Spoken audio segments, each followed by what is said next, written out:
Hi everyone, Miss Phipps here, and today we're going to be looking at A Christmas Carol, thinking specifically about Scrooge's childhood memories at the beginning of Stave 2.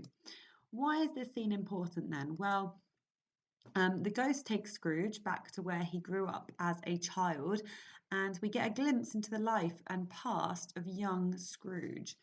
We learn more about Scrooge's family, so we learn that he had a sister. We've met his nephew already, but we learn that it's from his sister Fan. We learned that his father wasn't particularly kind to him. We gain some understanding of why Scrooge the way he is. So he got left alone at school, and maybe that has kind of contributed to Scrooge as we know him now. We begin to feel an element of sympathy towards Scrooge as well because of how he was treated by his father, the fact that he was left alone at boarding school when he was younger at Christmas time. We actually start to feel sorry for Scrooge. So far, we have been positioned against him and seeing him as an outsider and viewing it as being, completely his own fault. But here, we do start to feel a little bit sympathetic towards Scrooge and his situation. Not that it makes him any less accountable for it, but we do feel a bit sorry for him. And we also see that Scrooge is capable of emotions other than misery and hostility. He is overjoyed and happy when he is taken back to this scene, and we also see him as somebody that, as a child, was loved and was able to love other people. And lastly, we begin to see Scrooge's metamorphosis. So this is the first of the visions that leads Scrooge down that path to redemption and leads him down that path of metamorphosis and change. So we've got 3 extracts we're going to have a look at today. I'm going to read through them one by one like I have done in the previous video. I'm going to make some notes on them. And what I would suggest is after each one, just pausing it and writing down a couple of the main things that I have said, maybe the main quotes that I've spoken about, just for your own notes and to help you later on. Good heaven, said Scrooge, clasping his hands together as he looked about him. I was bred in this place. I was a boy here. The spirit gazed upon him mildly. Its gentle touch, though it had been light and instantaneous, appeared still present to the old man's sense of feeling. He was conscious of 1,000 odours floating in the air, each one connected with 1,000 thoughts and hopes and joys and cares long, long forgotten. Your lip is trembling, said the ghost, and what is that upon your cheek? Scrooge muttered, with an unusual catching in his voice, that it was a pimple, and begged the ghost to lead him where he would. You recollect the way? Inquired the spirit. Remember it? Cried Scrooge with fervour. I could walk it blindfold. Strange to have forgotten it for so many years, observed the ghost. Let us go on. These are but shadows of the things that have been, said the ghost. They have no consciousness of us. Okay, so the first thing then, when Scrooge comes to this place, is he says, Good heaven! And he clasped his hands together as he looked about him. I was bred in this place. I was a boy here. So we can see this exclamation here shows us an unusual emotion from Scrooge. He is obviously happy and overjoyed to be here, and we haven't ever seen this emotion from him before. And clasping his hands together, well, that would suggest excitement and joy. Down here as well, it says he was conscious of 1,000 odours floating in the air, each one connected with 1,000 thoughts and hopes and joys and cares long, long forgotten. So Dickens is using listing here. This pen drives me mad at times. Okay, Dickens is using listing here to show the different feelings and the different emotions that Scrooge once had. He once had hope, he once had joy, he once had thoughts other than money, 1,000 thoughts. Well, now his thoughts are only revolving around money and wealth and greed. But before, he had hopes and joys and cares, and they are long, long forgotten. So the repetition of long suggests to us, or not suggests, but emphasizes how long ago this was and how distant Scrooge is from his past self and how he has forgotten who he was. And Scrooge says, when the ghost asks him, what's that on your cheek? Scrooge says that it's a pimple. Obviously, we can see that Scrooge is crying. He's got a tear on his cheek because it's evoking this new emotion in him. So I'm just going to put here, evoking New emotion. And Scrooge, again, we can see his use of exclamation marks, and he cried with fervour, which is an intense, passionate feeling. And he says, I could walk it blindfold. He's so familiar with this place. Okay, pause the video now, make some notes if you need to, and then we're going to move on. Next extract then. The jocund travellers came on, and as they came, Scrooge knew and named them every one. Why was he rejoiced beyond all bounds to see them? Why did his cold eye glisten and his heart leap up as they went past? Why was he filled with gladness when he heard them give each other Merry Christmas as they parted at crossroads and byways for their several homes? What was Merry Christmas to Scrooge? Out upon Merry Christmas! What good had it ever done him? The school is not quite deserted, said the ghost. A solitary child, neglected by his friends, is left there still. Scrooge said he knew it, and he sobbed. They went, the ghost and Scrooge, across the hall to a door at the back of the house.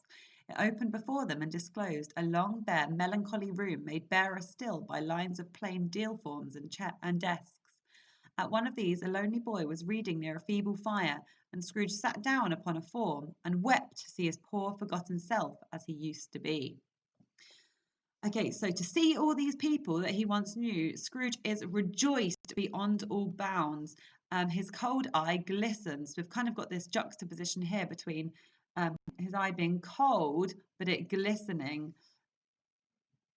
and his heart leapt up. So all of these verbs here emphasize Scrooge's emotion, this happiness that has been evoked within him.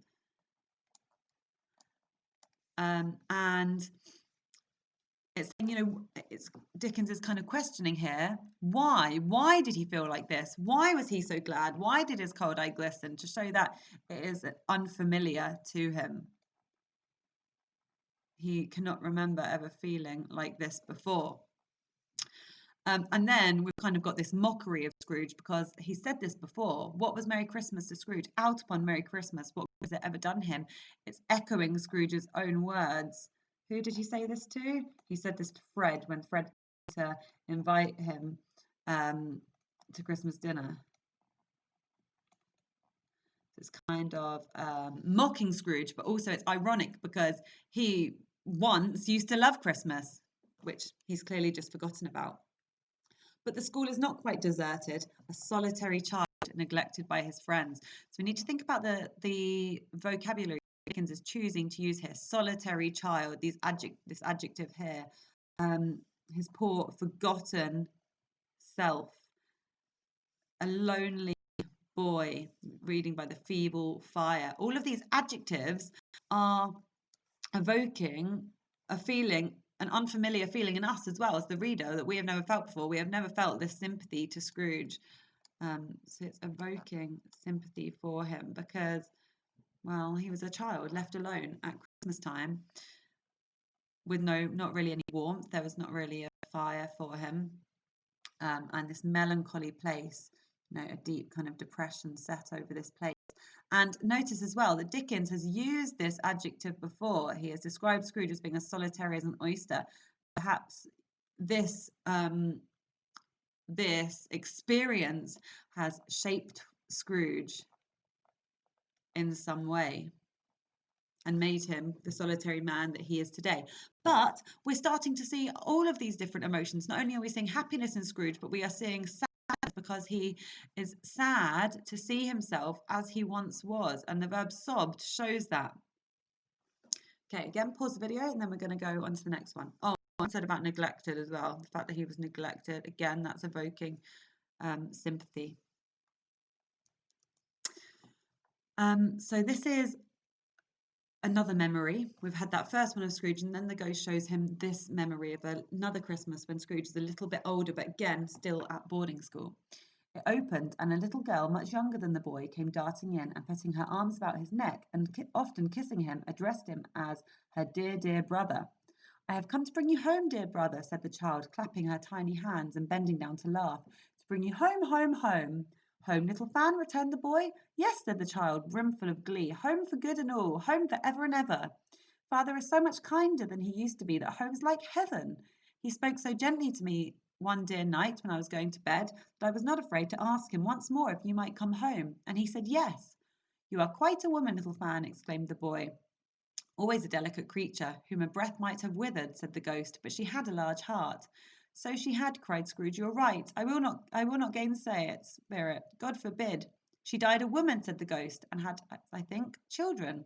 "One child," Scrooge returned. "True," said the ghost, "your nephew." Scrooge seemed uneasy in his mind and answered briefly, "Yes." So again, we can see that Scrooge was once a person capable of so much more than he is now. He was loved by others. At the beginning, it says, "No one stopped him in the street to say, 'My dear Scrooge, how are you?'" But now we learn that there was somebody once that referred to him as her dear, dear brother. So the adjectives dear show that Scrooge um, was loved by others, and he did have a family. And here we see his relationship with his sister. He was obviously close to her, but now obviously she's died, and maybe that's another reason why he is so solitary, why he's shut out people, because he's afraid of losing those that he once loved. And we learn as well, father was so much kinder. So we learn that his father wasn't particularly nice to Scrooge, another thing that would have shaped him into the person that he is. But at the end, the ghost asks the spirit, the ghost asks the spirit, the ghost asks Scrooge about his sister, and we learn that his nephew is the son of his sister. And Scrooge seems uneasy in his mind and answered briefly, "Yes." Well, why do we think he seems uneasy, and why do we think he answers so briefly? Well, perhaps this is showing us Scrooge's the beginning. I'm sorry, this pen is driving me mad. We see the beginning not only of his metamorphosis, but the beginning of his guilt and regret about the way he has treated people. He was so close with his sister, they had such a good relationship, but now he's so distant with his nephew. So perhaps here it's showing us that he's uneasy because he's realizing his mistakes already. So these memories are all really important because they are a vehicle for Scrooge's change. They're a vehicle for Scrooge's metamorphosis. They enable him to change his ways. And they're also important because we start to see all these different emotions that he has suppressed for so long. In the previous video, I spoke about the cap that the spirit wears and how that's maybe metaphorical of Scrooge putting out and suppressing all of these emotions. And we start to see already, just after this first vision, we start to see these emotions coming out and we start to see this change. Okay, so this is our question then. Starting with this extract, how does Dickens present Scrooge's childhood memories?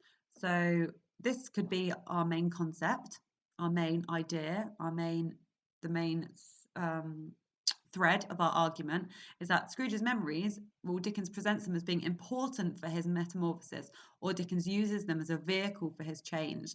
This is the quote that I'm going to use, and I'm going to be thinking about all the verbs and adjectives that Dickens uses here, like his cold eye that now glistens, his heart that leapt up as they went past.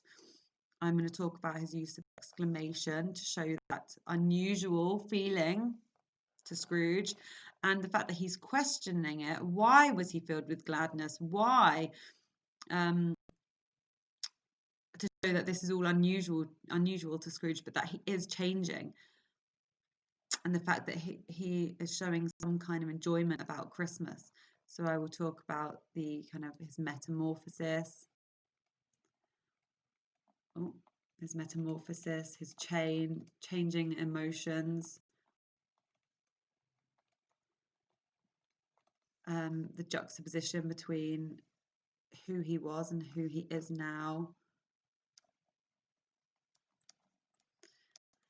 I'll talk about his the kind of like questioning, because it's so, these feelings are so unusual to Scrooge, and the fact that he is really just enjoying being around people, something that we haven't seen yet. When Fred came to see him, he rejected him, he pushed him away, he didn't want to go around there and spend any time with him, but now he's rejoiced to see these people. But why? Well, because he's realizing that actually he has these feelings within him that he'd just forgotten about for so long, and that maybe these are feelings that he's missed. Okay, so these are questions that I would like the quotations that I would like you to choose from. Good heaven, cried, said Scrooge, clasping his hands together as he looked about him. I was bred in this place. I was a boy here. He was conscious of 1,000 odours, etc., etc. So we've got his listing there, or the individual words that are being listed by Dickens. A solitary child neglected by his friends is left there still. Scrooge said he knew it, and he sobbed. And Scrooge sat down upon a form and wept to see his poor forgotten self as he used to be. So look at the question again. And our kind of main concept, our main idea. What quote do you think is the best one to use for this answer? Write it down, annotate it like I did. Think about what specific methods you're going to pick out. Think about adding those layers of meaning. What are all the different things you're going to say about this quote that kind of link to that idea that these memories are being presented as important for his change, important for his metamorphosis, a vehicle for his change. They carry his change and drive his change throughout the novella. Which one are you going to use? So pause the video now, do that, spend a good few minutes really annotating that quote with a lot of different ideas. Right, so now we're going to have a look at my answer. Obviously, I've used my quote, you're going to be using your quote. This is my central argument then. Dickens presents Scrooge's childhood memories as a vehicle for his metamorphosis. By revisiting his past, Scrooge is able to rediscover suppressed feelings and emotions and change his ways. So that's my main concept, is that they are a vehicle for his change, and that he's able to, rediscover his emotions and able to change because of this. This is evident when Scrooge returns to the countryside where he was raised, and seeing those he grew up with is overcome with joy. Why was he rejoiced beyond all bounds to see them? Why did his cold eye glisten and his heart leap up as they went past? Oh, and here is the main bulk of my answer. This bit in orange, which is my layers of meaning, my real analysis and my exploration of this quote. Here Dickens presents to us a clear juxtaposition in the way Scrooge behaves now in comparison to his previous behaviour and attitude towards others. His use of exclamation reveals to us that Scrooge is happy and excited to see these people, an emotion that has clearly been foreign to him for a long time. Moreover, the fact that Scrooge's cold eye now glistened and his heart leapt up reveals to us that Scrooge does have the ability to be happy and warm towards others, revealing the start of his metamorphosis. Therefore, Dickens presents these memories as important because they allow Scrooge to revisit the person he once was, a younger Scrooge who still possessed the ability to love and who was still in touch with his fellow human beings, something Dickens wanted for all of mankind. So I've got my little bit of context there at the end, and I've got my language analysis and my methods here. So the fact that the memories are a vehicle, his juxtaposition, his exclamation as well. And I was going to say something else. Oh, here as well at the end, I've kind of linked back to the question and, and what I've said, the fact that they are important for his change, and they allow him to revisit who he once was and learn from that. So that is my answer. Hopefully you found this helpful. What I would suggest is pausing the video now and giving this a go yourself. Use your quotation that you've picked out and annotated to answer this question, and then when you're done, either bring it to me or hand it in to your teacher to have a look at. All right, thanks everyone. See you next time. Bye.